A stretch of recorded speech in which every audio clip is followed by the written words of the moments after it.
مساء الخير اعزائي المشاهدين، عاملين ايه؟ يا رب تكونوا بخير. لو انت ناوي تسافر الغردقه في صيف 2026 ومش عارف تختار الفندق وميزانيتك على ايدك، فالفيديو ده معمول عشانك. هوفر لك لف كتير وتدوير كتير. جايب لك في الفيديو دوت اكتر من 40 فندق، كلهم اقول لك فيهم سريعا مواصفات، مميزات وعيوب وسعر، مميزات وعيوب وسعر لكل فندق. وجايب لهم مقسمهم لك فئات من اول 15000 جنيه للغرفه الدبل 3 ليالي ل 17 18 20 25 30 لغايه ما نوصل مع بعض في اخر الفيديو للغرفه الدبل تكون وصلت ل 50000 جنيه. فطبعا انت هتشوف الغرفه الدبل المناسبه ليك والمناسبه لمواصفاتك والعيوب اللي فيها انت تقدر تستغنى عنها او ما تستغناش. فالفيديو دوت ركز فيه معايا للنهايه، هجيب لك فيه شويه فنادق حلوين جدا، واكيد هتلاقي فيهم المناسب للبادجت بتاعك والمناسب للمواصفات بتاعتك.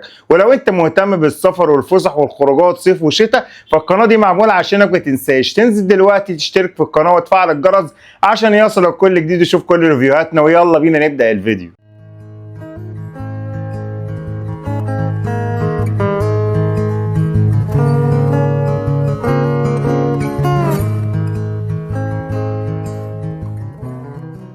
طيب مبدئيا كده قبل ما نخش على الفنادق، عايز اعتذر اول لفئه كده معينه ساعات بتكلمني، بيبقوا 3 او 4 افراد او 5 افراد وعايزين يسافروا مصيف في الغردقه او شرم او مرسى علم ب 10000 او 12000 جنيه. انا اسف يا جماعه، بعتذر لكم، الاسعار دي ما بقتش موجوده. يعني ما بقاش في 4 5 افراد يسافروا 4 5 ايام. ساعات ناس بامانه مش عايز اخد سكرين شوت واوريها لكم، في ناس بتطلب بيبقوا 5 6 افراد وعايزين يسافروا اسبوع ب 10000 جنيه. يا جماعه الاسعار دي ما بقتش موجوده. احنا لو رحنا اسكندريه الفلوس دي مش هتكفينا، يعني هنحتاج اكتر منها ل5 6 افراد. اسبوع في اسكندريه ولا راس البر مش هيكفونا صدقوني. فمحدش يكلمني يكونوا 5 6 7 افراد وعايزين يسافروا 3 4 6 ليالي ب 10000 جنيه. مفيش. بدايتنا بقى هتبتدي من اول ايه؟ من اول 15000 جنيه للغرفه الدبل في ال3 ليالي، يعني 3 ليالي لفردين وطفلين في رينج ال 14 15. هيبقى عندك فندق ميراج باي او امباير بيتش او فنادير باي او جوليانا بيتش، او هقعد اسمي لك 10 فنادق، بس كلهم انا بصراحه ما انصحش بيهم. عايز حاجه فيهم كلمني وهحجز لك، بس على مسؤوليتك. هتيجي تقول لي عيوب في الفندق هقول لك انا مش مسؤول. فانت لو عايز اي حاجه من اول 15 جنيه فيما اقل موجود شويه فنادق اللي انا قلتهم دول، بس انا ما انصحش بيهم، مليانين عيوب كتير. ايه هي العيوب؟ لو عايزها كلمني اقول لك ايه عيوبها واحجزها لك على مسؤوليتك، لكن انا ما بنصحش من الفنادق دي. لكن انا نصيحتي من اول الفئه اللي جايه دي، من اول بقى 17 18000 لغايه 20 21000 هيبقى عندنا شويه فنادق حلوين. اول فندق الاليزيه، عيبه انه صف تاني، ما البحر بتاعه رملي وحلو واكله كويس. فندق صغير، الاكتيفيتي فيه كويسه، ما فيهوش اكوا بارك وصف تاني. دي عيوبه ودي مميزاته، لكن في المجمل هو فندق كويس. هنعلى شويه كمان هيبقى معانا شمس سفاجه، فندق صف اول، اكله كويس، الغرف كويسه، الشط رملي، في اكوا بارك كبار واطفال. عيوبه ان هو فندق متواضع سنه، لكن هو حلو قوي بالنسبه للفئه السعريه بتاعته. تاني فندق معانا يبقى فندق الباشا، صف اول، شط رملي وفي اكوا بارك، وفندق برده كويس جدا في الفئه المتوسطه. رابع فندق معانا يبقى فندق الجيفتون ازور، فندق هايل جدا جدا ويستاهل اكتر من الفلوس دي بكتير جدا، بس هو عيبه الوحيد انه ما فيهوش اكوا بارك، والغرف القديمه ستاندرد دي قديمه شويه، لكن غرفه التي بلوك حلوه قوي. الفندق صف اول وشط رملي واكله كويس وكل حاجه فيه كويسه. اخر فندق معانا في الفئه دي هيبقى فندق مولينو هورايزون. مولينو هورايزون دوت فندق صف اول، الشط بتاعه رملي وفيه اكوا بارك وفندق برده كويس جدا. فانا عندنا الفنادق دي في الفئه اللي بتتراوح من 17 18000 لغايه 20 21000. لو قدرت بقى تعلى بالبادجت شويه ويكون الغرفه الدبل للفردين والطفلين تحت 12 وتحت 6 في ال3 ليالي من 22 ل 25000، فالفئه دي من 22 ل 25000 هيبقى عندنا اقتراحات احلى شويه. اول اقتراح معانا زي رويال لاجونز. رويال لاجونز ده فندق جميل، اكوا بارك وشط رملي واكله كويس وغرفه كويسه، بس عيبه ان هو صف تاني، في شاطئ باص بيودينا لغايه البحر. غير رويال لاجونز لو انت بقى مش عايز صف تاني، هنعلى سنه بسيطه جدا، هنروح امبريال شمس ابو سومه. امبريال شمس اللي هو اخو شمس سفاجه، بس قيمه اعلى شويه في الاكل وفي الغرف وفي الفيوهات. طبعا صف اول، شط رملي، في اكوا بارك، والاقامه اول انكلوزيف، فندق كويس جدا ما فيهوش عيوب كتير. تالت فندق معانا في الفئه دي هيبقى فندق نيو ايجلز، برضو صف اول، شط رملي وفي اكوا بارك واكله كويس، غرفه بس قديمه شويه. اخر فندق معانا فهو فندق زي ريجينا، فهو في شارع شيراتون، مميزاته ان هو في شارع شيراتون، صف اول وشط رملي وفي اكوا بارك والاقامه كامله، اكله متوسط، غرفه القديمه وحشه، السوبريور والريجال حلوه جدا. ده متوسط كده للفنادق. لو انت عايز تروح فنادق في رينج من 22 ل 25 الف للغرفه الدبل 3 ليالي 4 ايام اقامه كامله. بتكلم طبعا على اسعار الفندق فقط، ماليش دعوه بالانتقالات، هقولها لكم في اخر الفيديو. لو علينا بقى بالبادجت شويه، وصلنا من 25 ل 30 الف جنيه للغرفه الدبل في الثلاث ليالي، فالرينج ده يودينا حاجه اعلى شويه، يودينا حاجه مثلا زي فندق روايه ان. روايه ان فيها اكوا بارك كبيره، بس هو البحر بتاعه صخري، ده من عيوبه، لكن اكله كويس وغرفه كويسه، منتجع كبير، حمامات سباحه واكوا بارك. ده روايه ان ريزورت. لو برضو في نفس الرينج دوت عندنا صناديق البلاسيو، نفس المواصفات، بس هو الشط بتاعه رملي. الشط بتاعه رملي، الاكوا بتاعته صغيره، عنده فندق صف تاني، الاكوا بتاعته كبيره.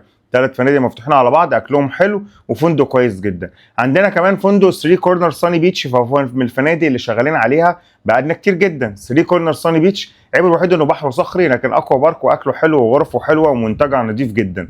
عندنا كمان فندق جولدن بيتش. جولدن بيتش برضه عيبه الوحيد انه بحره صخري، لكن غير كده فندق فوق الممتاز من معامله ومن اكل ومن اكوا بارك ومن كل حاجه. عندنا كمان فندق زي امواج بيتش ابو سومه، او فندق كمان جاسمين بالاس، او فندق كمان فلو سبيكترم. كل دي فنادق في رينج من 25 ل 30 الف، كلها فنادق كويسه. لو هنتكلم على عيوب امواج، فهو ان البحر بتاعه فيه سن صخره على رملي، بس الاقوى حلوه والفندق حلو واكله حلو متنوع. لو هنتكلم على جاسمين، فهو جاسمين من عيوبه ان البحر بتاعه رملي، بس ما ينفعش ننزل من على الشط، لازم ننزل من الممشى.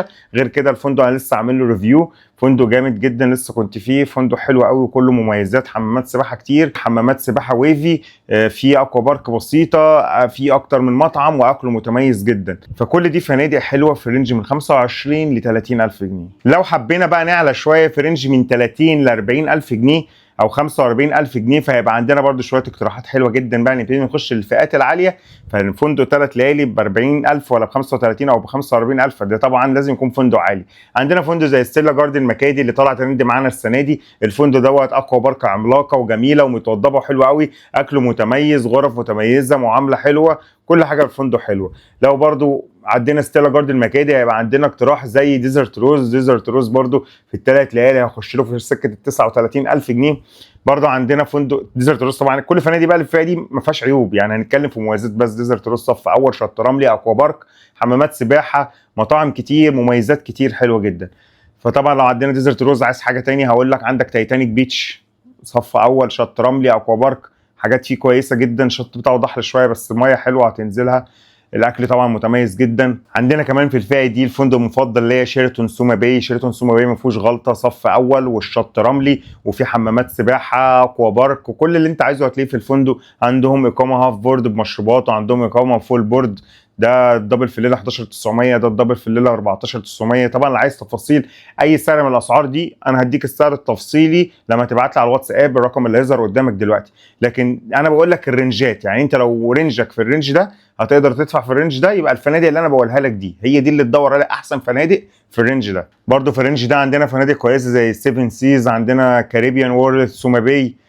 عندنا فنادق حلوه كتير جدا، كل فئه سعريه فيها فنادق كويسه هتكون مناسبه للفئه السعريه دي. فانت شوف انت عايز انهي فنادق في الفئه السعريه دي، يبقى عندك الاربع خمس فنادق من اللي انا قلتهم لك دولت، هم دول اللي هيبقوا مناسبين ليك، هم دول اللي هيبقوا مناسبين ليك في الفئه السعريه بتاعتك دي. كلمني بقى، ابعت لك السعر بالظبط، افضل سعر، افضل معامله، افضل جوده فيما بعد البيع. انا مش ببيعه بس يا جماعه، انا بديكوا خدمه مقابل، مش مقابل حاجه، يعني انا بديكوا خدمه مقابل ان انت الواحد بيكلمني اقعد اقول له على الفندق، واقعد اقول له على مواصفاته، واقول له على عيوبه، واقول له على مميزاته، وممكن في الاخر عادي ما تحجزش معايا وتروح تحجز في حته ثانيه عادي جدا. بس انا بديك المقابل دوت في مقابل ان انت حتى لو لقيت سعرنا مناسب ليك احجز معانا. كمان نقطه مهمه جدا محتاجك تعرفها، ان انا طريقه التعامل معايا، انا مش شركه وماليش مكتب. عشان في ناس بتخش تكلمني بعد ما تقعد تسالني شهر وشهرين على الفندق، ونلفها من شرقها لغربها بالمميزات بالعيوب بالاسعار، في شهر 7 في شهر 6 في شهر 7 في شهر 8،